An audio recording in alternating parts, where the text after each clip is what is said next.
Meskipun sudah tercemar berat namanya, masih saja ada yang bertanya, benarkah Yusuf Mansur itu penipu? Pertanyaan ini akan terjawab, di antaranya dalam dua kasus berikut ini. Bismillahirrahmanirrahim. Assalamualaikum warahmatullahi wabarakatuh.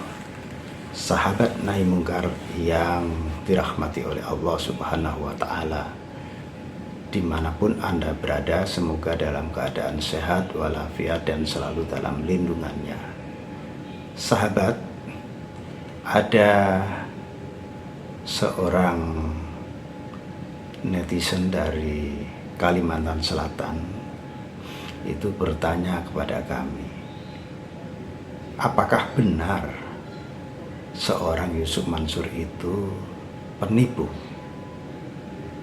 Nah, pertanyaan ini sering dikemukakan oleh orang-orang yang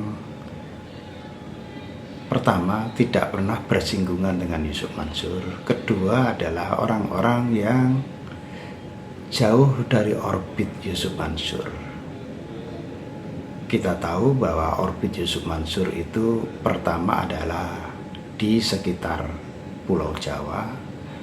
Lalu ketika di Pulau Jawa ini sudah mulai tidak laku, dia merambah ke berbagai wilayah Indonesia yang lain, ke Sumatera dan Kalimantan. Nah, rupanya di Kalimantan ini dia masih dapat sambutan dari para raja-raja kecil di sana yang disebut sebagai pengusaha batu bara. Di Kalimantan Selatan terutama itu banyak orang-orang kaya yang bergerak di bidang batu bara. Nah, disinilah dia mulai menyasar orang-orang ini, karena di daerah Kalimantan Selatan yang jarak antara kabupaten satu dengan kabupaten yang lain itu bisa beratus-ratus kilometer, ini memang membuat informasi dan komunikasi tidak selancar yang ada di Pulau Jawa, walaupun sekarang ini eranya era internet.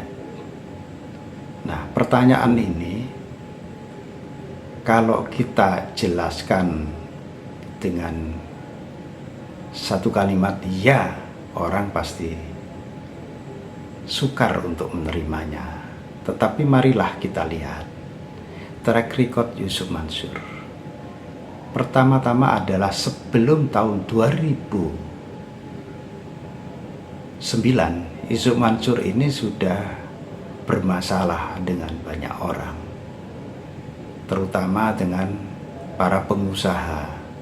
Alasannya macam-macam, ada yang dalam rangka membangun dan mengembangkan Darul Quran, maka orang tersebut dimintai uangnya, baik itu berupa sedekah maupun pinjaman.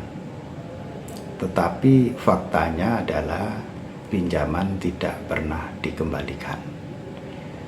Ada juga di tahun 2007, Yusuf Mansur itu pinjam secara pribadi kepada seorang pengusaha batu bara di Jakarta. Namanya Pak Abdul, yang nilainya lumayan 15 miliar. Katanya dia akan berbisnis batu bara dengan tempo 6 bulan akan dikembalikan. Ternyata uang ini tidak kunjung juga dikembalikan. Nah, setelah ditagih berulang-ulang, akhirnya dicicil. Dan sampai hari ini masih nyantol 2 miliar uang Pak Abdul itu di Yusuf Mansur, dan tidak kunjung juga dilunasi, padahal tanpa bunga. Sementara Pak Abdul sendiri yang dulunya adalah pengusaha batubara yang cukup ternama, sekarang sudah jatuh bangkrut. Sekarang dia butuh uang itu, tapi Yusuf Mansur selalu mengatakan tarsuk. Nah, karena sukses di bisnis batubara dalam tanda petik ya, Yusuf Mansur akhirnya merambah bukan hanya ke perorangan tetapi ke komunal, yakni di tahun 2009 dia membuka investasi batubara di depan jemaah Masjid Darussalam Kota Wisata Cibubur Kabupaten Bogor. Dan ternyata sambutan orang waktu itu gegap gempita, karena yang dijanjikan Yusuf Mansur adalah 11% per bulan, dan 11% lainnya itu untuk pembangunan dan pengembangan pesantren Darul Quran. Yang dijanjikan adalah dunia dapat per bulannya 11%, akhirat juga dapat, karena setiap bulan menyumbangkan 11% itu ke Darul Quran. Nah, berbondong-bondonglah orang untuk ikut. Ada 250 jemaah dan uang yang terhimpun 55 miliar. Faktanya adalah investasi ini hanya bertahan 3 bulan. Setelah itu dinyatakan kolab, dan ternyata batu baranya memang tidak ada. Ini murni penipuan. Yusuf Mansur dikejar agar membayar kepada para investor. Dia membuat beberapa skenario untuk membayar itu, tetapi tidak satu pun terlaksana, dan akhirnya dia ngajir. Ketika didesak-desak, dia mengatakan bahwa saya tidak terlibat di bisnis batubara itu. Padahal sekarang ini kasus batubara itu sudah masuk ke pengadilan. Ada yang PK, bahkan ada yang baru keluar kasasinya.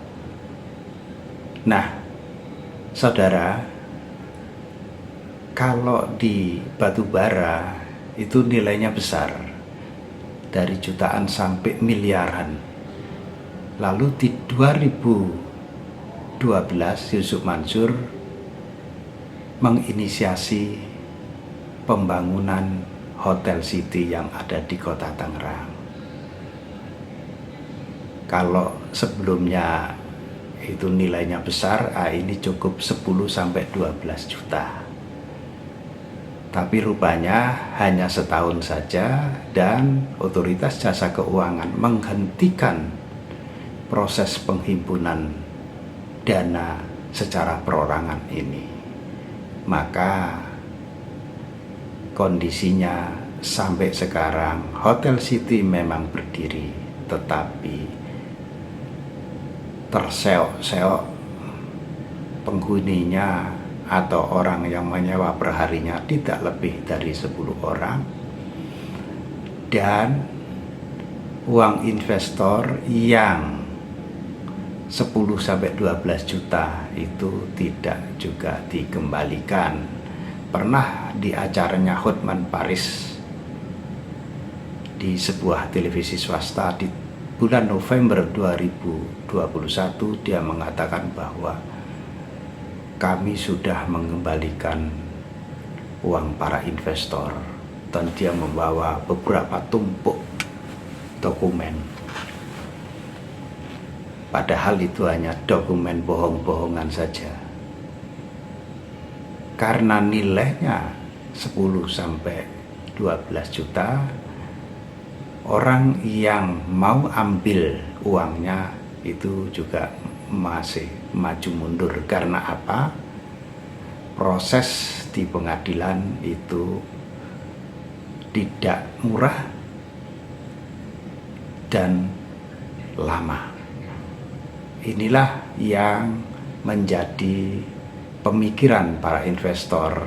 Jangan-jangan nanti kalau saya bawa ke pengadilan, lalu untuk proses-proses di peradilan itu ada yang harus membayar lawyer, ada yang harus membayar perkara dan sebagainya, maka mereka menghitung-hitung kalau melakukan secara perorangan itu akan membuahkan persoalan tersendiri karena membutuhkan biaya yang tidak ringan.